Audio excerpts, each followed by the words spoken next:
Hello members, this is Aman from upmost stocks. We hope that you are doing well. तो जिस stock को हम लोग आज कवर करने वाले हैं स्टॉक एनालिसिस में, उसका नाम है केपीआर मिल।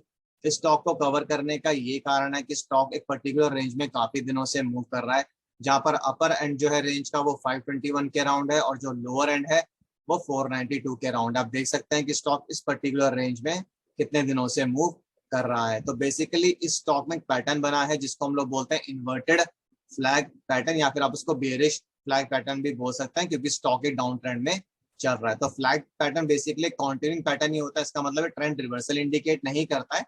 जिस पर्टिकुलर ट्रेंड में स्टॉक होता है उसी ट्रेंड में जाने की प्रोबेबिलिटी ज्यादा रहती है इस पैटर्न के बेसिस पे। बट क्योंकि मार्केट आजकल थोड़ी वॉलेटाइल है, थोड़ी न्यूज बेस्ड हो गई है, तो स्टॉक कहीं पर भी जा सकता है, ऊपर की तरफ भी ब्रेकआउट दे सकता है और नीचे की तरफ भी ब्रेकडाउन दे सकता है। तो इसलिए हम दोनों पॉसिबिलिटीज को डिस्कस करेंगे कि अगर स्टॉक ऊपर की तरफ जाता है तो क्या टारगेट्स निकल कर आ रहे हैं, और अगर नीचे की तरफ जाता है तो क्या टारगेट्स निकल कर आ रहे हैं।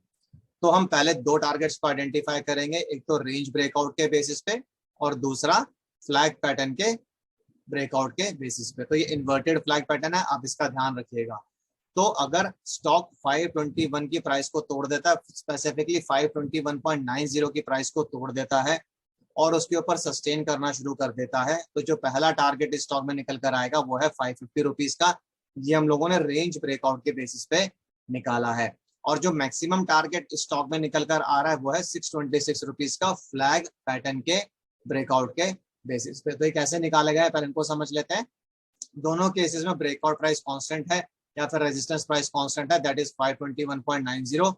रेंज की जो विड्थ है वो 28 रुपीज की है, इसलिए जब आप 521.90 और 28 को ऐड करेंगे तो पहला टारगेट आपको 550 रुपए के अराउंड मिलेगा, 550 के अराउंड।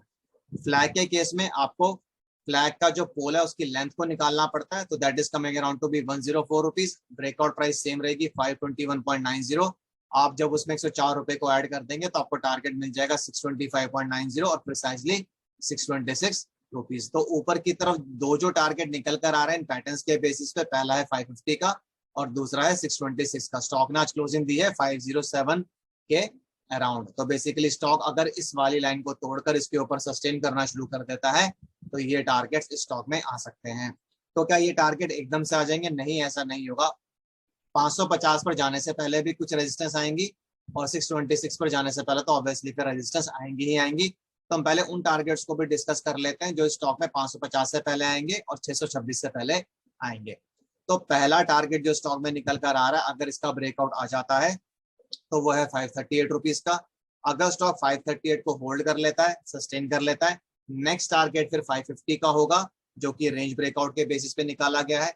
अगर स्टॉक 550 को होल्ड कर लेता है, third target will be around 576 to 583। एक रेंज निकल कर आ रही है इस केस में, यहाँ पर जाकर स्टॉक अटक सकता है, यहाँ से वापस नीचे गिर सकता है। अगर स्टॉक इस टारगेट को भी होल्ड कर लेता है तो फिर जो टारगेट उसके बाद निकल कर आ रहा है that is in the range of 598 to 600, और फिर उसके बाद जो फाइनल टारगेट है दैट इज 626 रुपीज। हर टारगेट पे इसको अपने आपको होल्ड करना पड़ेगा, ऐसा नहीं होना चाहिए कि टारगेट को टच किया और वापस नीचे आ गया। फॉर एग्जाम्पल ऐसा भी हो सकता है कि स्टॉक 550 को टच करे, फिर वापस 538 पर सपोर्ट ले और फिर ऊपर की तरफ अपनी जर्नी को स्टार्ट करे। ऐसा क्यों होता है? क्योंकि जब एक रेजिस्टेंस टूटती है तो फिर वो सपोर्ट का काम भी करती है। इसलिए हम लोगों ने यहाँ पे स्पेसिफिकली मेंशन किया हुआ है कि ऊपर की तरफ टारगेट्स भी हैं और रेजिस्टेंस लेवल्स भी हैं। तो क्या क्या टारगेट्स हुए? पहला हुआ 538, दूसरा 550, तीसरा 559, चौथा 576 टू 583, पांचवा 598 टू 600 और फिर फाइनली जो टारगेट स्टॉक में निकल कर आ रहा है वो है 626 रुपीज का। तो इन टोटल 6 टारगेट्स निकल कर आ रहे हैं। ये टारगेट हम लोगों ने इसलिए बताया क्योंकि ये रेजिस्टेंस का भी काम करेंगी। रेजिस्टेंस का मतलब ये होता है कि स्टॉक किसी भी लेवल को टच करके वापस नीचे आ सकता है। तो ये तो हो गई ऊपर की बात, अगर स्टॉक ऊपर की तरफ ब्रेकआउट देता है तो।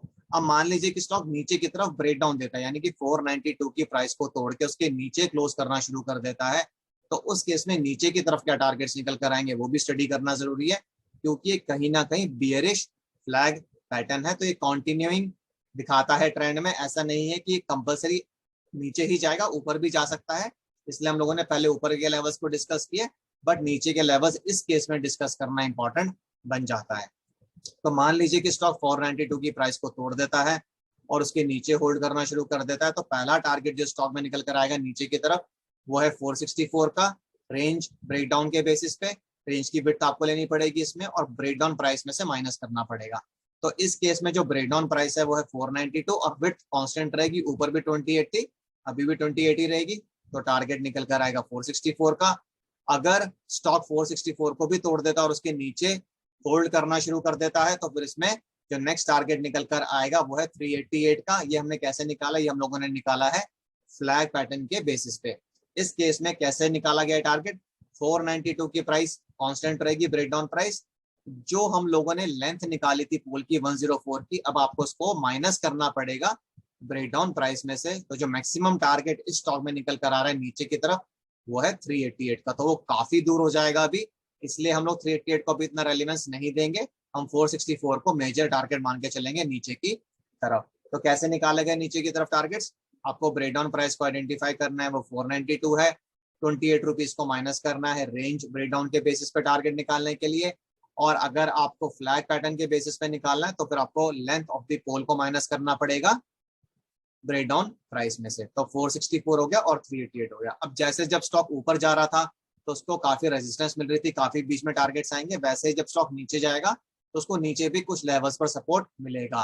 तो 464 तक जाने से पहले इसमें जो टारगेट्स नीचे की तरफ निकल कर आ रहे हैं वो है, पहला 483 टू 486, यहाँ पर जाकर स्टॉक रुक सकता है, यहाँ से वापस घूम सकता है। अगर स्टॉक इसको भी तोड़ देता है, इसके नीचे होल्ड करना शुरू कर देता है, फिर next target would be around 479.50। अगर स्टॉक 479.50 भी तोड़ देता है, उसके नीचे होल्ड करना शुरू कर देता है, तो फिर 470 का भी सपोर्ट स्टॉक में आ सकता है या टारगेट आ सकता है। ऐसा हो सकता है कि स्टॉक 470 तक जाए और फिर वापस घूम जाए। जो फाइनल मैक्सिमम टारगेट है वो 388 का है। अगर ये स्टॉक 470 को तोड़ देता है तो हम इस स्टॉक पे दोबारा से एक वीडियो बनाएंगे और फिर और भी नीचे के सपोर्ट लेवल्स को डिस्कस करेंगे, क्योंकि अभी स्टॉक 507 रुपए के अराउंड क्लोज हुआ है, तो 470 काफी डिसेंट डाउनसाइड हो जाएगा, और पहले तो इसको 492 को तोड़ना पड़ेगा, तभी ये टारगेट्स एक्टिवेट होंगे नीचे की तरफ। तो हमने ऊपर की तरफ भी डिस्कस किया है और नीचे की तरफ भी डिस्कस किया। थोड़ा सा हो सकता है आपको कॉम्प्लिकेटेड लगे ये, बट अगर आप इस टेक्स्ट को 2-3 बार पढ़ लेंगे तो आपको काफी अच्छे से क्लियर हो जाएगा और आपको टेक्निकल एनालिसिस के बारे में काफी कुछ समझ में आएगा कि एक पैटर्न को आप दोनों तरफ कैसे यूज कर सकते हैं, नीचे भी और ऊपर भी। तो बेसिकली आपको क्या मॉनिटर करना है, अगर आपके पास स्टॉक है आपको 2 लेवल्स को मॉनिटर करना है, ऊपर की तरफ अराउंड 521 और नीचे की तरफ अराउंड 492। जो भी पहले टूटेगा आपके लिए टारगेट्स एक्टिवेट हो जाएंगे, हर टारगेट पे इसको सपोर्ट या रेजिस्टेंस मिलेगा। जैसे जैसे टारगेट्स टूटते जाएंगे नेक्स्ट लेवल्स एक्टिवेट होते जाएंगे। अगर आपको स्टॉक से रिलेटेड अभी भी कुछ क्वेरीज, कंसर्न्स या सजेशंस हो तो आप कमेंट बॉक्स में डाल सकते हैं, हम उनका रिप्लाई जरूर करेंगे। और इसी के साथ मैं इस वीडियो को एंड करूंगा। This is Aman signing off, bye bye.